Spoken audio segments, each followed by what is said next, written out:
நம்ம சேனலை சப்ஸ்கிரைப் பண்ணாதவங்க சப்ஸ்கிரைப் பண்ணுங்க. கூடவே பெல் ஐகானை கிளிக் பண்ணீங்கன்னா நாங்க அப்லோட் பண்ற வீடியோவை நீங்க உடனுக்குடன் பார்க்கலாம். Hello friends, welcome to pebbles. நான் செய்ய போகிறது மஷ்ரூம் பிரியாணி. மஷ்ரூம் பிரியாணி நார்மலாக பிரியாணி அரிசிக்கு பதிலாக சீரக சம்பா அரிசி எடுத்திருக்கேன்.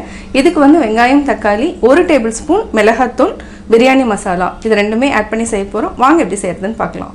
தேவையான பொருட்கள்: 2 பெரிய வெங்காயம் எடுத்துக்கலாம், பிரிஞ்சி இலை 1, சோம்பு 1/4 டீஸ்பூன், ஸ்டார் முக்கு 1ல் பாதி எடுத்திருக்கேன், பட்டை 2, 3 ஏலக்காய், லவங்கம் 5 எடுத்துக்கலாம், பச்சை மிளகாய் 3, 1 கைப்பிடி புதினா, நம்ம கொத்தமல்லி இருந்தாலும் எடுத்துக்கலாம், 2 தக்காளி, 3 டேபிள் ஸ்பூன் அளவுக்கு நம்ம இஞ்சி பூண்டு பேஸ்ட்டு, 1 டேபிள் ஸ்பூன் மிளகாத்தூள், 1 டேபிள் ஸ்பூன் பிரியாணி மசாலா, இது ஹோம்மேட் மசாலா, 1 பாக்கெட் மஷ்ரூம்.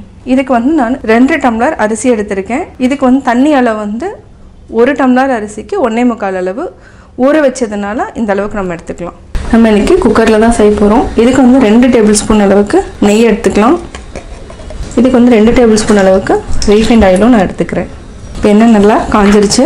பிரிஞ்சி இலை, பட்டை, லவங்கம், ஏலக்காய், ஸ்டார் மொக்கு, சோம்பு இதை ஆட் பண்ணிக்கலாம். ஃபஸ்ட்டு நம்ம வெங்காயம் போட்டுக்கலாம். வெங்காயம் நல்லா ஃப்ரை ஆகணும். இது நல்லா பொன்னிறமாக ஆகிற வரைக்கும் நல்லா வதக்கிக்கணும். இது 1 நிமிஷம் வரைக்கும் நல்லா வதங்கட்டும். இப்போது வெங்காயம் நல்லா வதங்கிடுச்சு. இஞ்சி பூண்டு பேஸ்ட்டு ஆட் பண்ணிக்கலாம். இது 3 டேபிள் ஸ்பூன் அளவுக்கு எடுத்துருக்கேன். இது நல்லா பச்சை வாசம் போகிற வரைக்கும் நம்ம நல்லா வதக்கிக்கலாம். இது நல்லா 1 நிமிஷம் வரைக்கும் சிம்மில் வச்சுட்டு நல்லா ஃப்ரை பண்ணிக்கலாம். இஞ்சி பூண்டு நல்லா ஃப்ரை ஆகிடுச்சு. தக்காளி போட்டுக்கலாம். தக்காளி, பச்சை மிளகாய், புதினா இது நல்லா 2 நிமிஷம் வரைக்கும் நல்லா வதங்கணும். அதாவது எண்ணெய் மேலே வரணும். சிம்மில் வச்சுட்டு நல்லா வதக்கிக்கலாம். இப்போது 1 நிமிஷம் ஆயிடுச்சு. 1 டேபிள் ஸ்பூன் அளவுக்கு மிளகாத்தூள், பிரியாணி மசாலா. பிரியாணி மசாலா ஆல்ரெடி நான் அதாவது வீடியோவில் இருக்கும், நீங்கள் டிஸ்கிரிப்ஷன் பாக்ஸில் நான் ஆட் பண்ணுறேன், அதையும் பார்த்துக்கோங்க. இது நல்லா ஆயில் மேலே வர வரைக்கும் நல்லா வதக்கிக்கலாம். 1 நிமிஷம் வரைக்கும் நல்லா வேகட்டும், பச்சை வாசம் போகிற வரைக்கும். இப்போது 1 நிமிஷம் ஆகிடுச்சு. நல்லா வதங்கிடுச்சு. எண்ணெயும் வர ஆரம்பிச்சிருச்சு. எண்ணெய் பிரிஞ்சு வர டைமுக்கு நம்ம மஷ்ரூம் ஆட் பண்ணிக்கலாம். இதையே நல்லா பரட்டி விட்டுக்கோங்க. மஷ்ரூம் போட்டோன்னே மஷ்ரூம்லேயே தண்ணி நிறையா ரிலீஸ் ஆகும். இது ஒரு 2 நிமிஷம் வரைக்கும் நல்லா வதக்கிக்கலாம். இது நல்லா வதங்கினதுக்கப்புறம் நம்ம தண்ணி ஊற்றி கொதிச்சதுக்கப்புறம் அரிசி போட்டுக்கலாம். மஷ்ரூம் நல்லா அது வெந்துருச்சு. இப்போ நம்ம உப்பு போட்டுக்கலாம். தேவையான அளவு போட்டுக்கலாம். தேவைன்னா நம்ம ஜாஸ்தி பண்ணிக்கலாம். இதே நல்லா மிக்ஸ் பண்ணி விடுங்க. 2 டம்ளர் அரிசி எடுத்திருக்கேன். நான் 3 டம்ளர் அளவுக்கு தண்ணி ஊற்றிக்கலாம். 1 2 3 3. இப்போ உப்பு இருக்கான்னு செக் பண்ணிவிட்டு நல்லா கொதிச்சதுக்கப்புறம் நம்ம அரிசி போட்டுக்கலாம்.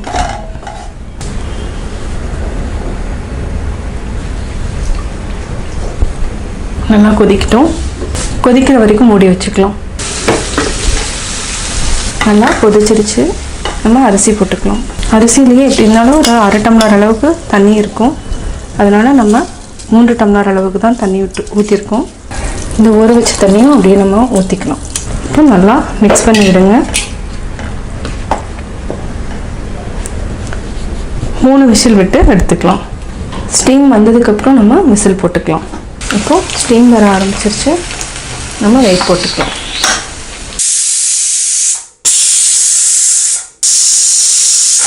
இப்போ 3 விசிலில் நம்ம ஆஃப் பண்ணிட்டோம். இப்போ எடுத்துக்கலாம். இப்போது பிரியாணி ரெடி ஆயிடுச்சு. நம்ம வேறு பாத்திரத்தில் மாற்றிக்கலாம். சுவையான mushroom biryani ready. Mushroom biryani எப்படி செஞ்சுக்கிறது பார்த்தீங்க. கட்டாயம் உங்களுக்கு இந்த வீடியோ பிடிச்சிருக்கும். இந்த வீடியோ பிடிச்சதுன்னா லைக் பண்ணுங்கள், ஷேர் பண்ணுங்கள், கமெண்ட் பண்ணுங்கள். மறக்காமல் பெபிள்ஸ் தமிழ் சேனலுக்கு சப்ஸ்கிரைப் பண்ணுங்கள்.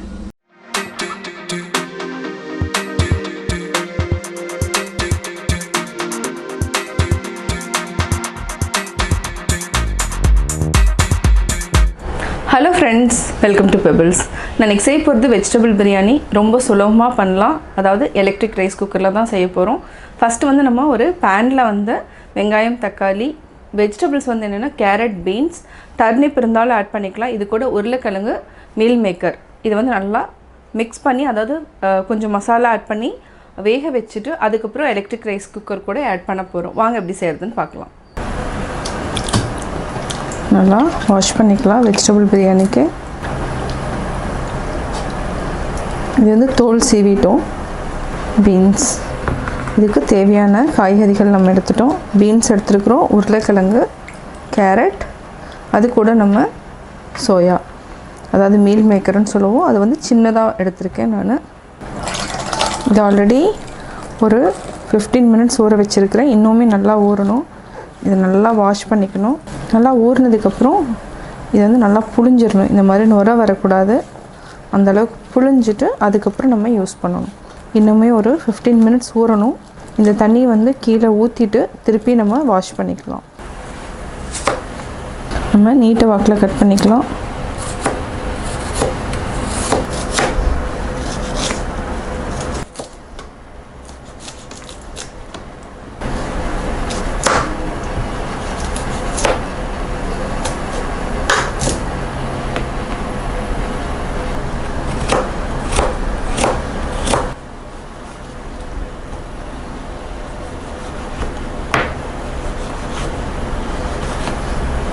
நம்ம வெஜிடபிள்ஸ் எல்லாமே கட் பண்ணி வச்சுட்டோம். நம்ம இன்றைக்கி செய்ய போகிறது வந்து எலக்ட்ரிக் ரைஸ் குக்கரில். ஃபஸ்ட்டு ஒரு பேனில் நம்ம தாளிச்சுக்கலாம். காரத்துக்கு வந்து நான் பச்சை மிளகாய், கொஞ்சமாக பிரியாணி மசாலா, ஒரு அரை டேபிள் ஸ்பூன் அளவுக்கு மிளகாத்தூள் ஆட் பண்ணி செய்ய போகிறோம். இப்போ நம்ம எப்படி செய்கிறதுன்னு பார்த்துக்கலாம். ஃபஸ்ட்டு ஒரு பேன் வச்சுக்கலாம். இதுக்கு 1 டேபிள் ஸ்பூன் அளவுக்கு நெய் விட்டுக்கலாம். அதுக்கப்புறம் 2 டேபிள் ஸ்பூன் அளவுக்கு நம்ம ரீஃபைண்ட் ஆயில் ஆட் பண்ணிக்கலாம். இது கூட பட்டை, ஒரு துண்டு, 3 லவங்கம், 1 நட்சத்திர மொக்கு, பிரிஞ்சி இலை, 3 ஏலக்காய். இது வந்து நல்லா தாளிச்சிட்டு அதுக்கப்புறம் நம்ம வெங்காயத்தை ஆட் பண்ணிக்கலாம். நல்லா காஞ்சிடுச்சு, அதாவது இந்த வாசம் வந்து எண்ணெயில் நல்லா இறங்கிடுச்சு. இப்போ நம்ம வெங்காயம் போட்டுக்கலாம். பொன்னிறமாகிற வரைக்கும் நல்லா வதக்கிக்கணும். அப்போ தான் வந்து பிரியாணியோட டேஸ்ட் வந்து தூக்கலாக இருக்கும்.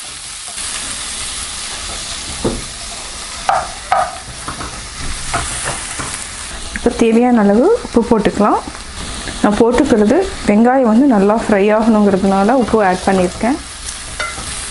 இது 1 நிமிஷம் வரைக்கும் நல்லா வதக்கிக்கலாம்.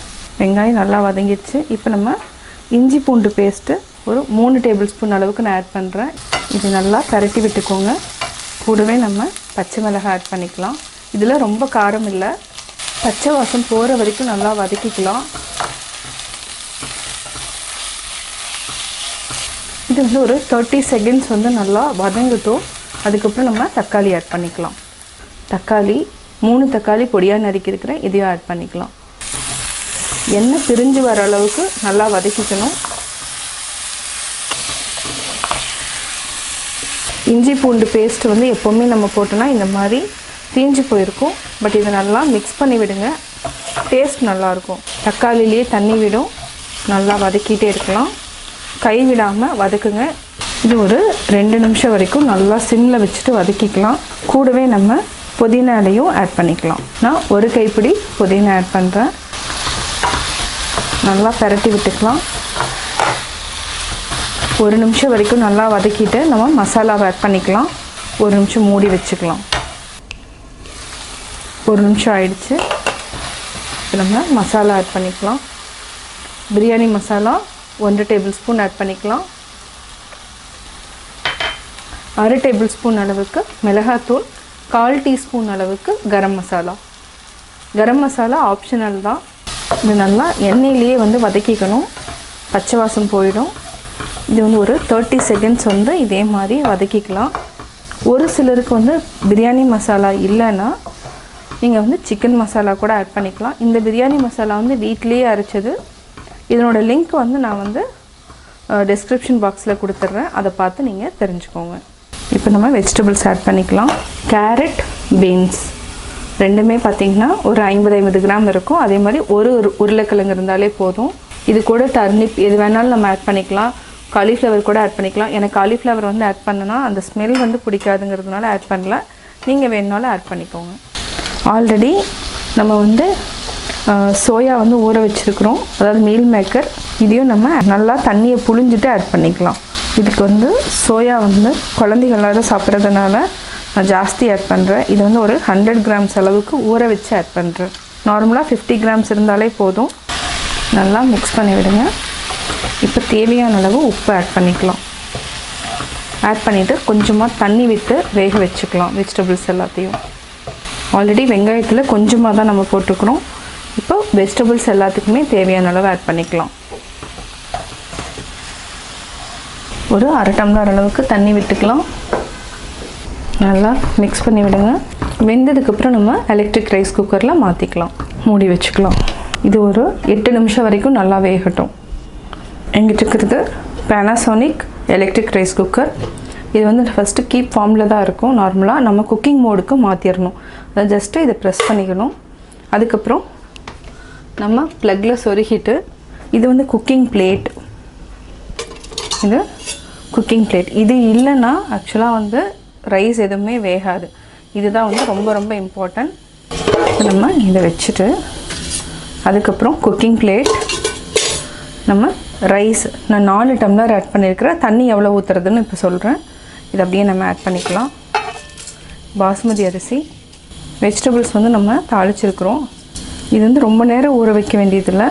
நான் வந்து கரெக்டாக வெஜிடபிள்ஸ் கட் பண்ணுற டைம் தான் நான் ஊற வச்சுருக்கேன். இதுக்கு எவ்வளோ தண்ணி ஊற்றுறதுங்கிறத நான் சொல்கிறேன்.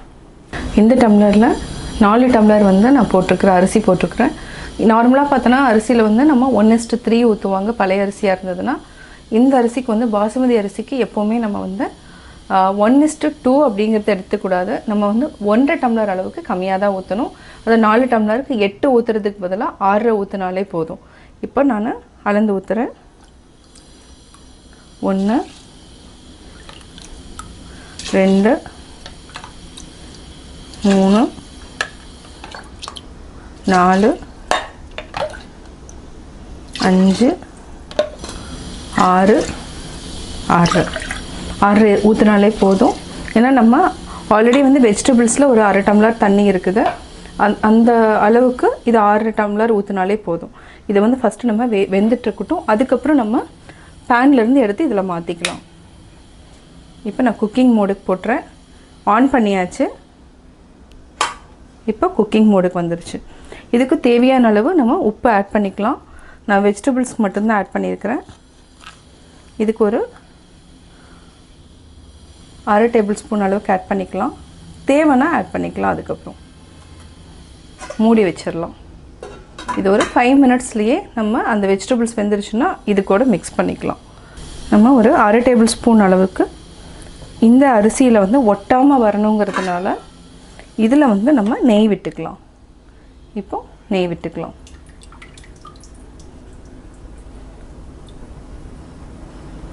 போதும். இதை நல்லா மிக்ஸ் பண்ணி விடுங்க.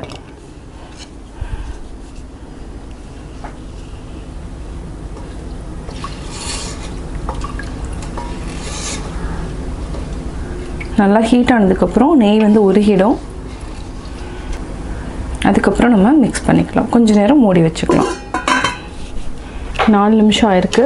இன்னும் ஒரு 2 நிமிஷம் வரைக்கும் நல்லா வெஜிடபிள்ஸ் வேகட்டும். அதுக்கப்புறம் ரைஸ் குக்கரில் மாற்றிக்கலாம். 8 மினிட்ஸ் ஆயிடுச்சு. வெஜிடபிள்ஸ் நல்லா வெந்துடுச்சு. இப்போ நம்ம எலக்ட்ரிக் ரைஸ் குக்கரில் மாற்றிக்கலாம். ஆஃப் பண்ணிடலாம். இதிலிருந்து நான் கொஞ்சமாக தண்ணி எடுத்து வச்சுருக்கிறேன். ஏன்னா அந்த பேனை வந்து கழுவுறப்போ, ஏன்னா தண்ணியினோட அளவு வந்து கரெக்டாக இருக்கணும். அந்த பேனில் இருக்கிற மசாலாவும் இந்த தண்ணியை மிக்ஸ் பண்ணி இதுக்குள்ளே ஆட் பண்ணிக்கலாம். இதை அப்படியே மிக்ஸ் பண்ணிடலாம். நல்லா கலக்கி விடுங்க. இது வந்து குக்கிங் வந்து எப்படின்னா கீப் ஃபார்முக்கு வந்ததுக்கப்புறம் அதே வந்து ஆட்டோமேட்டிக்காக ஆஃப் ஆயிரும். இப்போ ஆல்ரெடி நம்ம தண்ணி எடுத்து வச்சுருக்குறோம். இதையும் ஆட் பண்ணிக்கலாம். இதுலேயே இந்த மசாலா நிறையா இருக்கும். நல்லா மிக்ஸ் பண்ணி விடுங்க. அவ்வளோதான். நம்ம அதே தண்ணி அதே மெஷர்மெண்ட் வந்து மாறல, அதே அளவு இருக்குது. இப்போ நம்ம மூடி வச்சிடலாம். மூடி வச்சதுக்கப்புறம் கீப் வார்ம் மோடுக்கு வந்துருச்சுன்னா ரெடி ஆகிடுச்சுன்னு அர்த்தம். நம்ம அதுக்கப்புறம் ஒரு 10 மினிட்ஸ்க்கு அப்புறம் நம்ம எடுத்து சர்வ் பண்ணிக்கலாம். இப்போது வெஜிடபிள் பிரியாணி ரெடி ஆகிடுச்சு. கீப் வார்ம் வந்துருச்சுனாவே பிரியாணி ரெடி ஆயிடுச்சு. ஓப்பன் பண்ணி பார்க்கலாம். பார்த்தீங்கன்னா சூப்பராக ரெடி ஆயிடுச்சு. இது வந்து சூடாக சர்வ் பண்ணலாம். நல்லா கலரி விட்டுக்கோங்க. அவ்வளோதான். இதுக்கு தயிர் பச்சடி வச்சு சாப்பிட்லாம். நான் வெஜிடபிள் பிரியாணி எப்படி செஞ்சேங்கிறத பார்த்தீங்க. கட்டாயம் உங்களுக்கு இந்த வீடியோ பிடிச்சிருக்கும். இந்த வீடியோ பிடிச்சதுன்னா லைக் பண்ணுங்கள், ஷேர் பண்ணுங்கள், கமெண்ட் பண்ணுங்கள். மறக்காமல் பெபிள்ஸ் தமிழ் சேனலையும் கோபி சுதா சேனலையும் சப்ஸ்கிரைப் பண்ணுங்கள்.